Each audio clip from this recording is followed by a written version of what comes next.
അല്ല അവര് ഏതായാലും അതിനു വേണ്ടിയിട്ട് തുനിഞ്ഞവരല്ലേ. പ്രതികളെ രക്ഷിക്കാൻ വേണ്ടി ഏതറ്റം വരെയും പോകാൻ വേണ്ടിയിട്ട് അവരെ പാർട്ടി സജ്ജമല്ലേ. സർക്കാർ വന്നല്ലോ.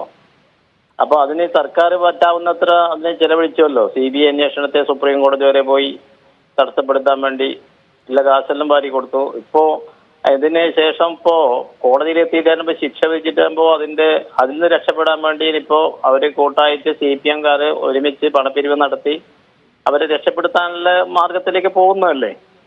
അതുപോലെ തന്നെ ഇതിന് മുമ്പേയും അവര് 4 കോടി വിരിക്കുന്ന പറഞ്ഞിട്ട് ഫസ്റ്റ് എന്റെ കേസിന്റെ തുടക്കം മുതലേ ഒരു അറസ്റ്റിലായതിനു ശേഷം 4 കോടി പിരിക്കുന്ന പറഞ്ഞിട്ട് 1ാം ഘട്ടം ഉണ്ടായിരുന്നല്ലോ. ഇത് 2ാം ഘട്ടം തോന്നുന്നു ഇങ്ങനെ പറയുന്നത്. അവര് എന്തും ചെയ്യും.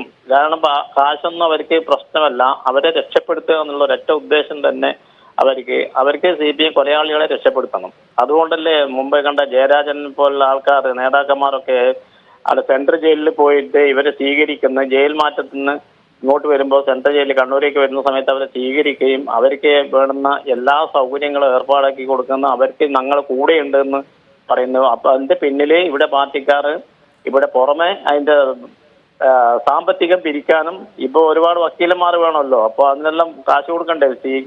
നമ്മുടെ CK ശ്രീധരനെ പോലുള്ള ആൾക്കാർക്ക് ചെറിയ പൈസ പോരല്ലോ, വലിയ തുക വേണ്ടേ. അപ്പൊ ഇവരെല്ലാം പിരിച്ചെടുക്കുകയാണ്. അവരെ രക്ഷിക്കാനുള്ള ഒരു മാർഗം. അവരെ ഏതെത്തും പോയിക്കോട്ടെ, അവരെ അത് കടമയല്ലേ, പോട്ടെ. അവരെ പ്രതികളെ രക്ഷിക്കാൻ ഇത് ജനങ്ങൾ കാണുന്നില്ലേ എന്തിനു വേണ്ടിയിട്ടാണ് ഇവർ തുനിഞ്ഞിറങ്ങിയതെന്ന്. പക്ഷെ നമ്മൾക്കിതൊന്നും പ്രശ്നമൊന്നുമല്ല. നമ്മൾ നീതിപീഠത്തിന്റെ അടുത്ത് ഇനിയിപ്പോ എത്ര കോടി ഉറുപ്പ്യ അവരെ ചെലവാക്കിയാലും പിരിച്ചാലും നമ്മൾ നമ്മുടേതായ രീതിക്ക് അവരെ തടങ്കലിൽക്കാൻ വേണ്ടി അപ്പീലുമായി നമ്മൾ മുമ്പോട്ട് പോകും.